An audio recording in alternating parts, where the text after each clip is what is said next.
Hey guys, I'm about to be showing you another video from today's Twitch stream from Ashes of Creation.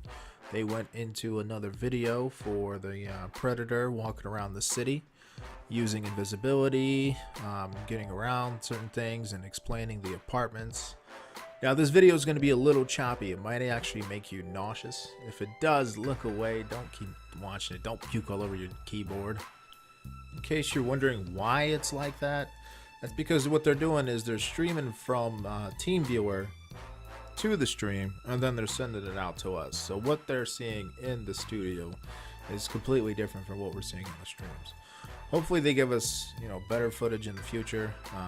Maybe figure out a better way to do this.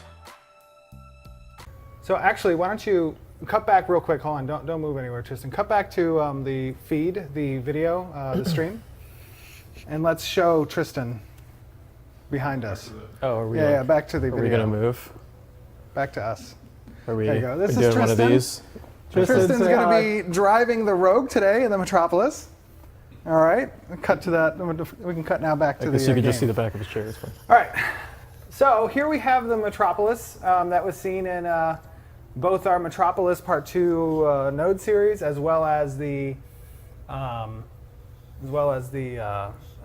of War. Yep.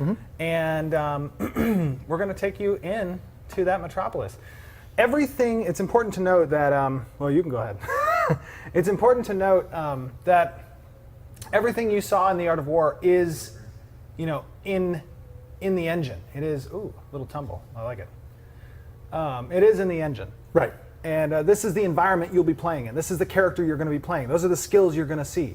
The only difference that's in our Art of War, none of it is CG. None of it is pre-rendered. It is all created in this engine. Yep. And you're playing the game now, and you get to see pretty much all the stuff you saw there. We're going to take you through. This is an invisibility. Invisibility. An invisibility. Nice. And it is a rogue primary skill. I believe we're team viewing this, so you might see some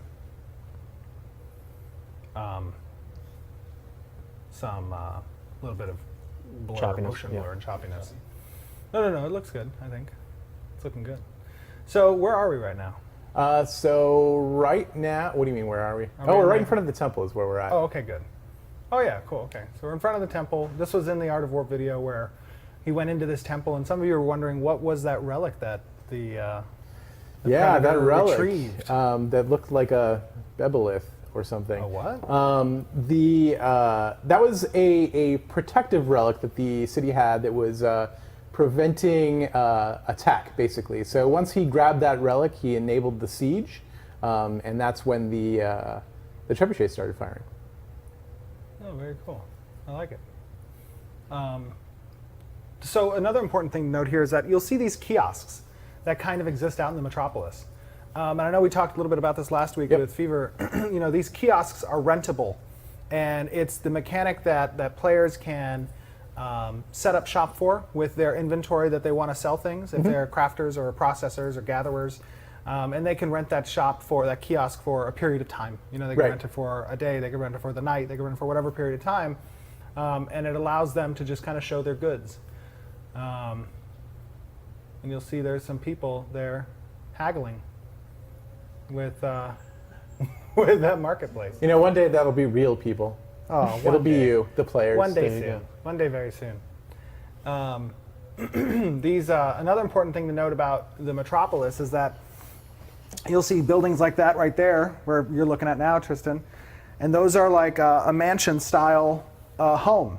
And the way that static homes within the node work, and you can just keep us kind of looking at that area, the way that the static homes within the node work is that if this node were to develop into a village stage and you were to purchase a small dwelling within the village, as that node progresses and you got in early, that static home is going to progress with the node. It will become that mansion here near the center of town. Right. Right? So that's one of the biggest reasons to get into a node early and to kind of figure out where your home's going to be, because that's going to give you the opportunity to really own the coolest looking buildings, I think, probably on the server. Yeah, I agree. You really get to feel like you're part of the city. This is like would be an apartment complex. So This would, if you can just keep us here, yeah. This would be like the players at, I believe it's at stage 4. It might be stage 5. I believe it's stage 4. The player government has the ability to begin construction on an apartment complex. And this apartment complex allows for instanced housing within the node if players weren't able to participate in purchasing a static node or didn't have the ability to build a freehold for whatever reason. They can come here and they can rent these apartments, which would allow them to claim citizenship within the node. And obviously, the more apartments that become rented, the higher the price scales. You know, there's a soft kind of, not necessarily limit, but just a greater expense that's necessary if there's already a lot of citizens within the node. And that kind of scarcity drives, you know, competitiveness for real estate and, you know. Right.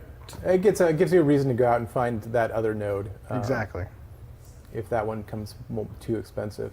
Yeah. But this is the marketplace. This is, I think our artist knocked it out of the park with this particular area. Oh, the marketplace. Yeah.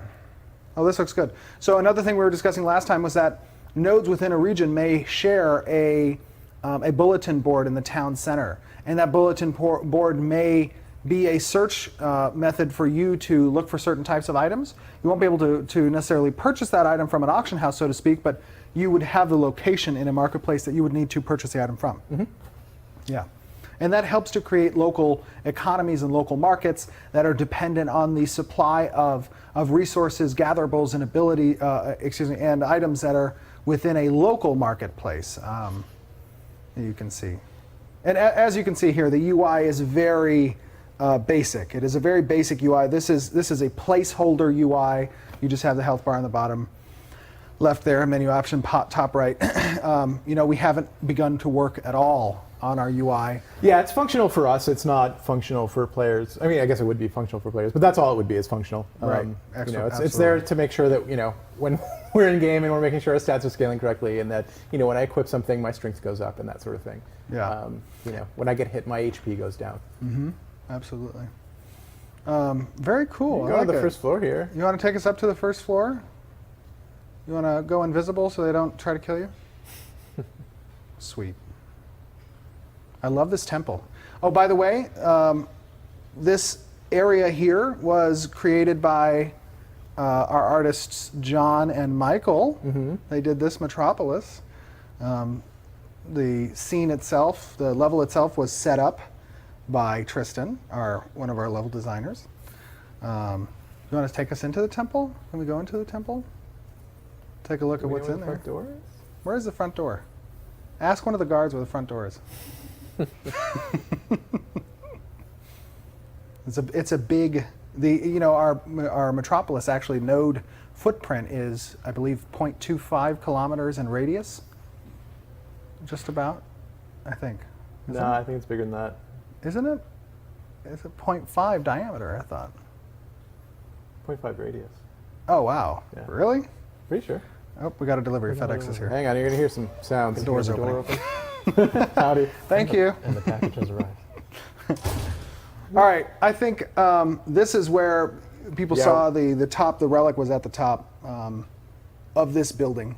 So I think we're running out of time, so let's get some questions in after this. Thank you, Tristan, for that. Appreciate it, Tristan. Yeah, very cool.